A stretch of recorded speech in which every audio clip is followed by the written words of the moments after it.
அதி இப்னு ஹாத்திம் ரலியல்லாஹு அன்ஹு அவர்கள் அறிவிக்கிறார்கள். சால்துன் அவர் வந்து அதி இப்னு அபி ஹாத்திம் அடிக்கடி காட்டுகளுக்கு போய் அங்க போயினது வேட்டையாடுறவர். அவர் வந்து ரசூலுல்லாஹ் அதி இப்னு ஹாத்திம்ல நிறைய செய்திகள் வரும், வேட்டை சம்பந்தமான கேள்விதான். உடும்பு சம்பந்தமா கேட்கறதுக்கு ஒரு நபித்தோழர் பிரபல்யம் ஆயிப்பாரு. அதே போல வேட்டை சம்பந்தமா கேட்கறதுக்கு ஒரு பிரபல்யமானவர் யாரு? அதி இப்னு ஹாத்திம்.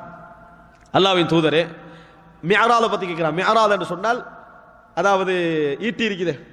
இந்த ஈட்டியில வந்து இது இல்லாதவைகள், பின்னால வந்து அந்த இறகுகள் இல்லாத ஈட்டி. நம்மளுக்கு நீ ஈட்டி தெரியாதே, அந்த மாதிரி ஈட்டி.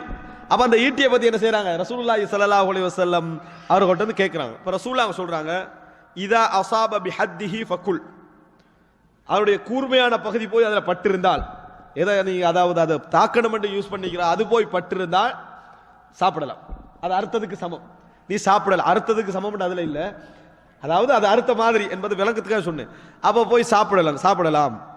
இதா அஸாப பி அர்திஹி ஃபகுதில், அதனுடைய மற்ற பகுதி, அறுக்க முடியாத பகுதி இருக்குது, சும்மா அடிச்சு கொள்ற மாதிரியான பகுதி, அது போய் பட்டிருந்தால் ஃபலா தஅகுல் ஃபஇன்னஹு வகீத், சாப்பிட வேண்டாம், அது வந்து அடித்து கொள்ளப்பட்ட பிராணி, அது நீ சாப்பிடக்கூடாது அப்படி என்றாங்க. இப்ப பாருங்க, அம்ப விட்டுட்டு வேட்டையாடுற மட்டும் பாத்திரக்கூடாது, அங்க போய் பார்க்கணும் எப்படி அது கொல்லப்பட்டிருக்குது. அது பார்த்தா என்ன செய்யணும்? சாப்பிடணும். வேட்டையாடுறவங்களுக்கு இந்த சட்டம் தெரியுமா?